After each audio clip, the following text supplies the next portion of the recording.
Welcome to NASCAR Nation. Please subscribe to channel so that we can complete our family of 5,000 subscribers. Shane Van Gisbergen is 15th in points. He is sitting right on the chase cutoff line. One bad weekend ends his season. So on Friday, he chose to strap into a truck he does not need to drive, in a series he does not need to run. Then he did something in that truck that no foreign-born driver had done in years. Something strange happened at Richmond Raceway on Friday afternoon. The whole garage went quiet. Crew members stopped working and stared at the timing screen. A driver who built his whole career turning right had just put up a lap that nobody expected. 3 years, fans have said the same thing about Shane Van Gisbergen. He is a road course king. He is nearly unbeatable when a track turns both ways. But drop him on a short oval, and he is just another truck stuck in traffic. On Friday, that story cracked wide open, and the gap between him and the driver behind him was so small that people had to look at the screen twice to believe it. Here is exactly what happened, and why it matters far more than one qualifying run. Van Gisbergen rolled out at Richmond in the number 7 Spire Motorsports Chevrolet. That is not his day job. His day job is the number 97 Trackhouse racing car in the Cup Series. The truck ride is extra work. It is homework. It is seat time he does not have to take. He was the second to last truck to hit the track. Most drivers had already run. The board was set. Then he laid down a lap of 23.168 seconds, right around 116 miles per hour. That knocked Caden Honeycutt off the top spot. Honeycutt ran 23.182 seconds. The gap was 14 thousandths of a second. Blink once and you miss it. Chandler Smith qualified 3rd. Enfinger qualified 4th. Nick Lades qualified 5th. Behind them sat a field loaded with short track specialists, and every one of them had been beaten by a man from New Zealand who grew up racing sports cars. Now here's the part that makes this a record book night. This was the first Truck Series pole of Van Gisbergen's career. It came in just his 5th start in the series. It is also the 13th pole of his NASCAR career overall. But every single one of the first 12 came on a road course. Everyone. This was the first time he had ever won a pole on an oval in any of the 3 national divisions. Think about how strange that is. He has been fast in this sport since day one. He won in his very first Cup start at Chicago. He has stacked up poles and trophies on tracks that turn both ways. But the simple oval, the thing every American short track kid learns first, was the one thing he could not crack.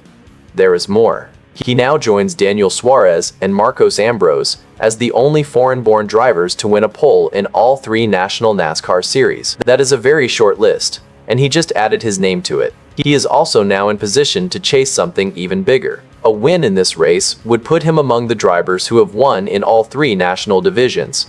After he climbed out, Van Gisbergen talked with Josh Sims of Fox Sports. He sounded like a man who did not fully believe it yet. "Yeah, wow. Thanks to the Spire guys," he said. He thanked the crew for helping him settle in, and then he said the line fans keep repeating. "I'm stoked," Van Gisbergen said. "I don't know what to say. That's awesome." Then Sims asked him the big question. Where is this oval speed suddenly coming from? His answer was simple, and it explains everything about his season. "It's just time and getting used to things," Van Gisbergen said.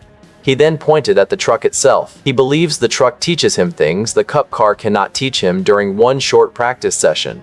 "These things are pretty similar to a Cup car," he said. He added that the lessons carry over. Then he said something that should worry the rest of the field. "It's worth doing this," Van Gisbergen said. "We already have proof that it works." Last month at North Wilkesboro, he ran the Truck Series race on Saturday and finished 3rd. That is a real short track. That is bumpers and traffic and tire wear. Then on Sunday, he took everything he learned in the truck and put it in the Cup car. He finished 5th in the Window World 450. At the time, that was the best oval finish of his entire Cup Series career. That is not luck at all. That is a plan. And the numbers back it up across the whole season. Van Gisbergen has 2 wins in 2026. He sits 15th in points, which puts him just inside the 16-driver chase cutoff line. He has already matched career highs in top 5s with 5, and in top 10s with 7. There are still 13 races left on the schedule. Here is the number that should make his rivals nervous. 4 of those top 10s came on hard, traditional ovals. He has also set a career-best oval finish twice this year, running 5th at Nashville Superspeedway and 5th at North Wilkesboro. The road course guy is no longer waiting for road courses. The new chase format has changed how everybody races. It has changed the math. It has changed the pressure. So NASCAR asked Van Gisbergen if it changed him. I guess initially it's probably a good thing for the sport, he said of the format change. He explained that Trackhouse brought him over for a reason. He knew the deal. Win a road course, lock in a spot. But he also knew that would not be enough forever.